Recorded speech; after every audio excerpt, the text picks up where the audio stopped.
তো আসুন আজকে আমরা দেখি যে এই ৩০ দিনে বাংলাদেশে সুদখোর ইউনূস এবং জঙ্গি সমন্বয়কদের ৩০ দিনের বাংলাদেশে কি পরিমাণ ধ্বংসযজ্ঞ করেছে এবং তাদের ৩০ দিনের ধ্বংসযাত্রা কেমন ছিল। আসুন এটি আমরা বিশ্লেষণ করে দেখি যে বাংলাদেশকে এই ৩০ দিনে সুদখোর ইউনূস এবং জঙ্গি সমন্বয়করা কোথায় নিয়ে গিয়েছে। আসুন আমরা দেখি। সো আমরা যদি এটি আলোচনা এই ৩০ দিনের শাসন যদি আলোচনা করতে চাই তাহলে একটু পিছনে যেতে হবে। যে আপনারা জানেন যে এই কতিপয় নামদারি বৈষম্য বিরোধী ছাত্ররা যখন কোটা আন্দোলন করে সাধারণ ছাত্রছাত্রীদেরকে সাথে নিয়ে, তখন মাননীয় প্রধানমন্ত্রী নীতিগতভাবে এটি মেনে নিয়েছেন, বলেছেন যে আপনারা অপেক্ষা করুন, আপনাদের দাবি যুক্তিকভাবে মেনে নেওয়া হবে এবং কোর্ট থেকে একটি রায় আসবে। কিন্তু এই ষড়যন্ত্রকারীরা ডক্টর ইউনূস গং এবং এই জঙ্গি সমন্বয়করা এই ছাত্রছাত্রীদের দাবি না মেনে সরকার উৎখাত এবং দেশকে ধ্বংস করার জন্য তারা পরিকল্পনা নিয়ে আগাতে থাকে, যার ফলে অনেকগুলো ছাত্রের কোমলমতি ছাত্রদের প্রাণ যায়। তাহলে যদি আমাদের প্রধানমন্ত্রী যে দাবি মেনে নিয়েছেন, সেই দাবি মেনে নেওয়ার পরে তারা যদি কোটা আন্দোলনের মধ্যে থাকতো, তাহলে আর একজন ছাত্রছাত্রীও মারা যেত না, একটি প্রাণও জড়ত না। তাহলে ওদের দেশ ধ্বংসের নীল নকশার কারণে এই ছাত্রছাত্রীগুলো মারা গিয়েছে। তাহলে 5ই আগস্ট পর্যন্ত যত ছাত্রছাত্রী মারা গিয়েছে এর জন্য দায়ী হচ্ছে এই বৈষম্য বিরোধী ছাত্র আন্দোলনের সমন্বয়কারীরা এবং পরিকল্পনাকারী হিসেবে ডক্টর ইউনূস এবং আসিফ নজরুল।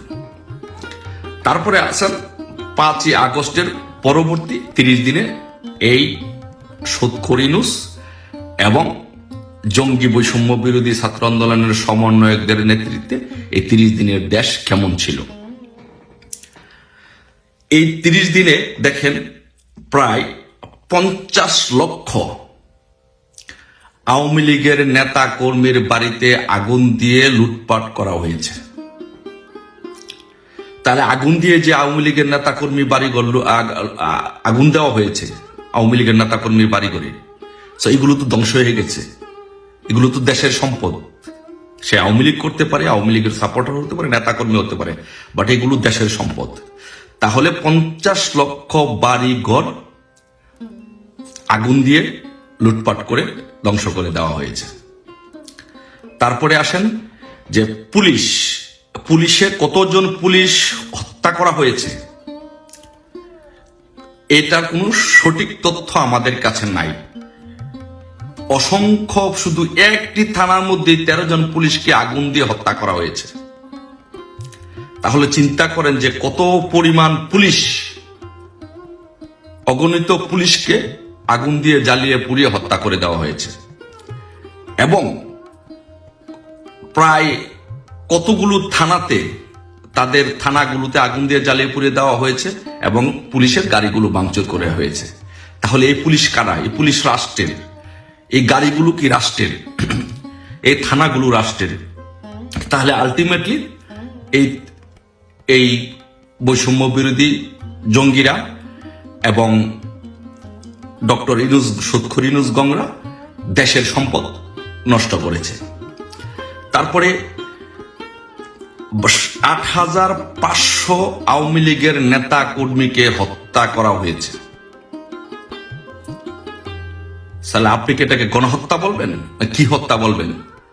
এই ডক্টর ইউনূস গংরা, সুদখোর ইউনূস গংরা ৮৫০০ আওয়ামী লীগের নেতা কর্মী হত্যা করেছে। বাংলাদেশের ৬,০০০ বড় বড় ব্যবসা প্রতিষ্ঠান ধ্বংস করে দেওয়া হয়েছে, বন্ধ করে দেওয়া হয়েছে। তাহলে এই বাংলাদেশকে কি পরিমাণ ধ্বংসের দ্বারপ্রান্তে নিয়ে যাওয়া হয়েছে এই 30 দিনে, শুধু আপনারা দেখেন। তারপরে গাজী ফ্যাক্টরি এবং প্রাণ ফ্যাক্টরিতে আগুন দিয়ে এটি একবারে জ্বালিয়ে পুড়িয়ে দেওয়া হয়েছে। এখানে কয়েক লক্ষ শ্রমিকের কর্মসংস্থানের ব্যবস্থা ছিল, পরিবারের ব্যবস্থা ছিল। এখানে কতগুলো মানুষকে আগুন দিয়ে জ্বালিয়ে পুড়িয়ে দেওয়া, হত্যা করা হয়েছে। আপনারা একবার চিন্তা করে দেখেন, এই মানুষগুলো, এই পরিবারগুলোর জীবন আজকে বিপন্ন।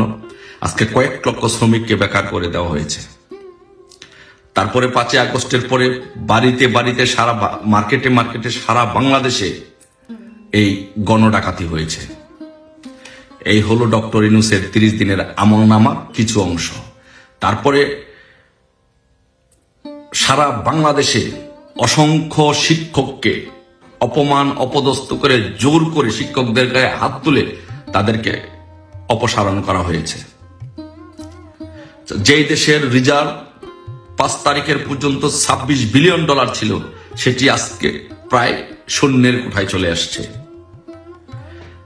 বাংলাদেশে আজকে যেই পরিমাণ চাঁদাবাজি হচ্ছে, যেইভাবে চাঁদাবাজি হচ্ছে, বাংলাদেশের অপর নামের চাঁদাবাজ দেশ।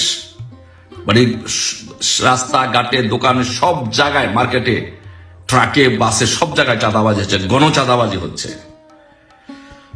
তারপরে আরেকটি বিষয় হচ্ছে যে পৃথিবীর বিভিন্ন দেশে আমাদের দেশ থেকে স্টুডেন্ট ভিসা, ভিজিট ভিসা, বিভিন্ন ভিসায় যাওয়া হতো, কর্মসংস্থানের জন্য যাওয়া হতো। আজকে প্রায় পৃথিবীর সবগুলো দেশ ইনডাইরেক্টলি ভিসা বন্ধ করে দিয়েছে। তাহলে এই ক্ষতি কার? এই ক্ষতি আমাদের দেশের জনগণের। এগুলো কারা করেছে? এই জঙ্গি বৈষম্য বিরোধী সমন্বয়করা করেছে, এবং ডক্টর ইউনূস গঙ্গের কারণে এগুলো হয়েছে। ওরা যদি দাবি মানার পরে যদি চুপ থাকতো, তাহলে দেশের আজকে এই পরিস্থিতি আজকে হতো না। তারপরে আপনি দেখেন যে সারা বাংলাদেশে আনসার বাংলাদেশের একটি সেবাকারী প্রতিষ্ঠান। ওরা বাংলাদেশের সেবা দিয়ে থাকে। সাধারণ পরিবারের সদস্যরা, তারা শান্তিপ্রিয় মানুষ। কতগুলো আনসারদেরকে পিটিয়ে এই বৈষম্য বিরোধী ছাত্র আন্দোলনের নেতৃত্বে এই জঙ্গি সংগঠনটি, তাদেরকে পিটিয়ে কতগুলো আনসার সদস্যকে হত্যা করা হয়েছে, কত আনসার সদস্যকে পঙ্গু করা হয়েছে, তার কোনো হিসাব আজও আমাদের কাছে নেই। তারপরে আপনি দেখেন যে সবচেয়ে বড় বিষয় হচ্ছে যে বাংলাদেশকে আজকে যুক্তরাষ্ট্র লাল তালিকাভুক্ত করেছে। এর দায় কার? এর দায় হচ্ছে সুদখোর ইউনূস এবং এই বৈষম্য বিরোধী ছাত্র আন্দোলনের সমন্বয়কদের। এর দায় তাদের জন্য আজকে বাংলাদেশ যুক্তরাষ্ট্রের লাল তালিকাভুক্ত।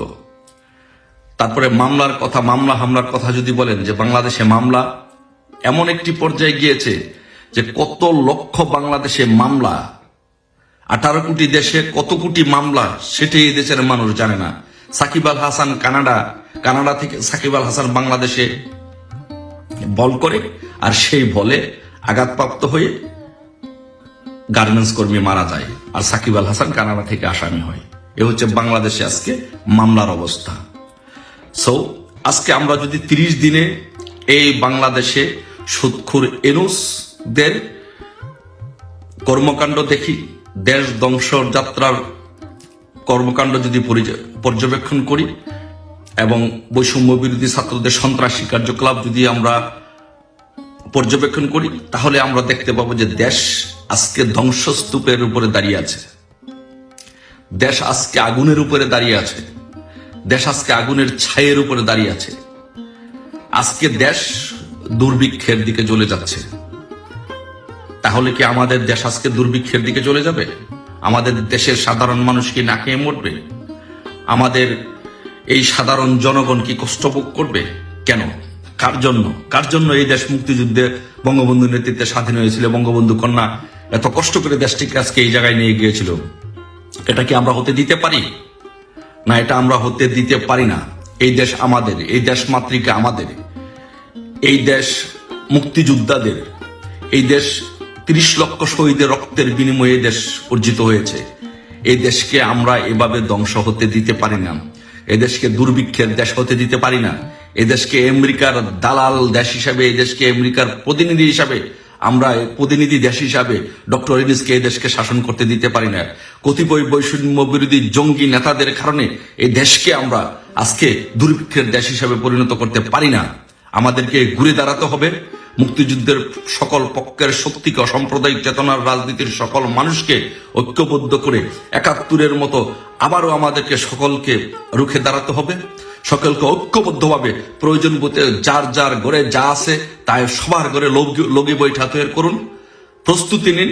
যখনই ডাকা আসবে প্রয়োজন বোধে লগি বৈঠা নিয়ে আরেকটি আন্দোলনের মাধ্যমে আমরা এই ডক্টর ইউনূসের দেশ ধ্বংসযাত্রার যে পদযাত্রা সেটাকে আমরা রুখে দিয়ে আমাদের দেশ আমাদেরকে রক্ষা করতে হবে। আমাদের দেশকে আমরা দুর্ভিক্ষের দিকে যেতে দিতে পারি না। আমাদের মানুষের অধিকার আমাদের রক্ষা করতে হবে, মানুষের রুটি রুজির অধিকার আমাদের রক্ষা করতে হবে, মানুষের কথা বলার অধিকার আমাদেরকে রক্ষা করতে হবে, মানুষের যে মৌলিক অধিকারগুলো আছে, খাদ্য, বস্ত্র, অন্য চিকিৎসা, এইগুলো আমাদেরকে রক্ষা করতে হবে। আমাদের মানুষের পাশে দাঁড়াতে হবে। এই দেশটা আমাদের, আমরা দেশকে ধ্বংস হতে দিতে পারি না। আমরা যার যা আছে, আমি আবারও বলছি, সবার ঘরে লগি বৈঠা তৈরি করুন। লগি বৈঠা নিয়ে আমাদের এই দেশকে আবারও রক্ষা করতে হবে। এই দেশকে আমরা ধ্বংস হতে দিতে পারি না। আর আমাদের একটি প্ল্যান করতে হবে।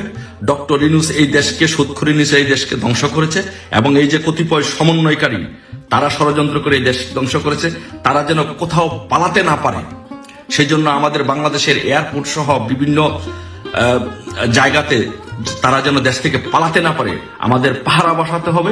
তাদেরকে বাংলাদেশের মাটিতে বিচার করতে হবে এবং আমাদের দেশ পুনরুদ্ধার করে আমাদের মাননীয় প্রধানমন্ত্রী দেশরত্ন শেখ হাসিনা, এই দেশের প্রধানমন্ত্রী, নির্বাচিত প্রধানমন্ত্রী, সাংবিধানিকভাবে এখনো এই দেশের শেখ হাসিনা প্রধানমন্ত্রী, এবং যে পার্লামেন্ট আছে সেই পার্লামেন্টের প্রত্যেকটি পার্লামেন্ট মেম্বার এখনো দেশের পার্লামেন্ট মেম্বার।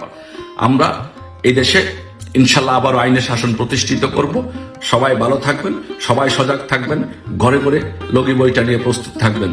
জয় বাংলা, জয় বঙ্গবন্ধু।